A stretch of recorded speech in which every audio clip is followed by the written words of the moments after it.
নমস্কার বন্ধুরা, welcome to Shampa's kitchen. আজকে নিয়ে এসেছি আটা ময়দা ছাড়া শুধুমাত্র সুজি দিয়েই দারুণ টেস্টি নরম রসালো মালপোয়া রেসিপি।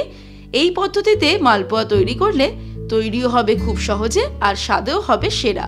তাহলে চলুন শুরু করি। সবার প্রথমে একটা মিক্সির জার নিয়ে তার মধ্যে নিয়ে নেব 1 বাটি সুজি। আমি এখানে এই বাটিটাকে মেজারমেন্ট কাপ হিসেবে ব্যবহার করছি।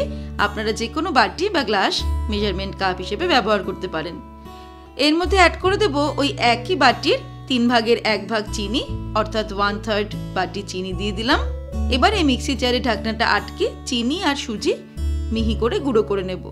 তারপর ফিরে আসছি। সুজি আর চিনি গুঁড়ো করে নেওয়ার পর একটা বড় সাইজের বোলের মধ্যে নিয়ে নিলাম। এবারে এর মধ্যে অ্যাড করে দেব গুঁড়ো দুধ। 3 টেবিল স্পুন গুঁড়ো দুধ দিয়ে দিলাম।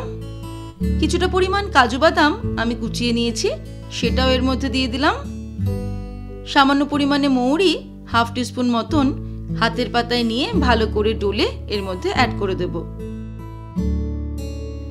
এবারে ওই একই বাটির 1 কাপ পরিমাণ দুধ দিয়ে আমি মালপোয়ার জন্য ব্যাটার তৈরি করে নেব। দুধটা কিন্তু আগে থেকে জাল দিয়ে রুম টেম্পারেচারে নিয়ে এসে রাখা ছিল।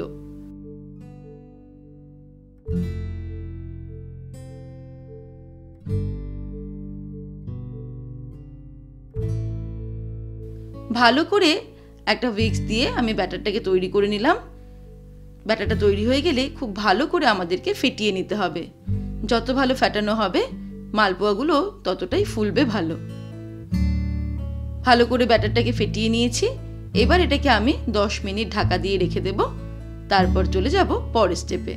মালপোয়ার ব্যাটারটা 10 মিনিটের জন্য ঢেকে রেখে সেই সময় আমরা শিরা তৈরি করে নেব মালপোয়া ডোবানোর জন্য। একটা কড়াইয়ের মধ্যে ওই একই বাটিতে 1 বাটি পরিমাণ চিনি নিয়ে নেব। তার মধ্যে অ্যাড করে দেব 1 বাটি পরিমাণ জল।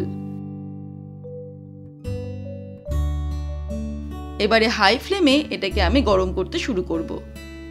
হাই ফ্লেমে ততক্ষণ রান্না করব যতক্ষণ না চিনিটা সম্পূর্ণ জলের মধ্যে গুলে যাচ্ছে। হাই ফ্লেমে গরম করতে করতে চিনিটা সম্পূর্ণ জলের মধ্যে গুলে গেছে। এবারে আমি ফ্লেমটাকে মিডিয়াম টু লোতে রেখে আরও 3 থেকে 4 মিনিট এটাকে জাল করে নেব। আর এই সময়েই শিরার মধ্যে দিয়ে দিচ্ছি 1 চিমটি স্যাফরন বা কেশর, আর দিয়ে দেব 1/4 টিস্পুন এলাচের গুঁড়ো। 3 থেকে 4 মিনিট ফুটিয়ে নিলেই আমাদের মালপোয়ার জন্য শিরা তৈরি হয়ে যাবে। কোনো একতারের শিরার প্রয়োজন নেই, একটু ঘন আঠালো চ্যাটচ্যাটে শিরা হলেই হয়ে যাবে।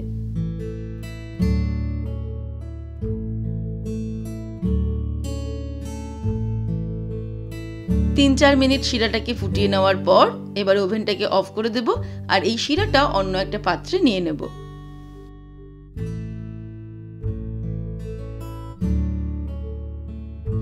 এবারে একটা কড়াইতে বেশ কিছুটা পরিমাণে রিফাইন্ড অয়েল নিয়ে নেব।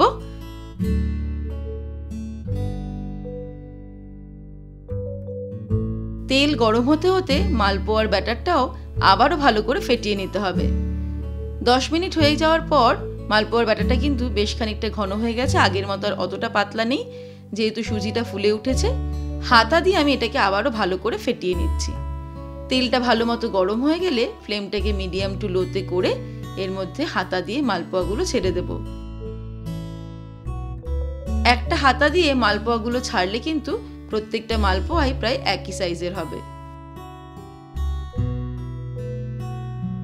মালপোয়াগুলো কড়াইতে ছেড়ে দেওয়ার পর হাতার সাহায্যে এর উপরে এইভাবে তেল ছড়িয়ে দেব। মিনিট 2 এগুলোকে উল্টাবো না।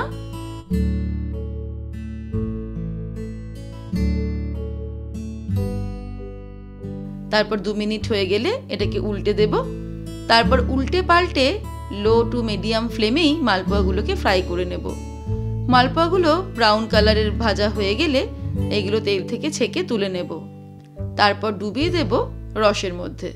মালপোয়াগুলোকে রসে ডুবানোর আগে দেখে নিতে হবে রসটা যেন উষ্ণ গরম থাকে। যদি রসটা বা শিরাটা ঠান্ডা হয়ে যায় তাহলে কিন্তু আবার একটু গরম করে নিতে হবে। মালপোয়া শিরার মধ্যে ডুবিয়ে 3-4 মিনিট ডুবিয়ে রাখবো, উল্টে পাল্টে দেব। তারপর এগুলোকে শিরা থেকে তুলে নিয়ে সার্ভ করব। ব্যাস তৈরি হয়ে গেল আটা ময়দা ছাড়াই শুধুমাত্র সুজি দিয়েই দারুণ টেস্টি নরম রসালো মালপোয়া রেসিপি। এবারে আপনারাও একবার এইভাবে ট্রাই করে দেখতে পারেন। আশা রাখি এই মালপোয়ার স্বাদ আপনাদের খুবই পছন্দ হবে। তাহলে দর্শক বন্ধুরা, আজকের এই রেসিপি আপনাদের কেমন লাগলো আমাকে ভিডিওর নিচে কমেন্ট সেকশনে কমেন্ট করে জানাবেন।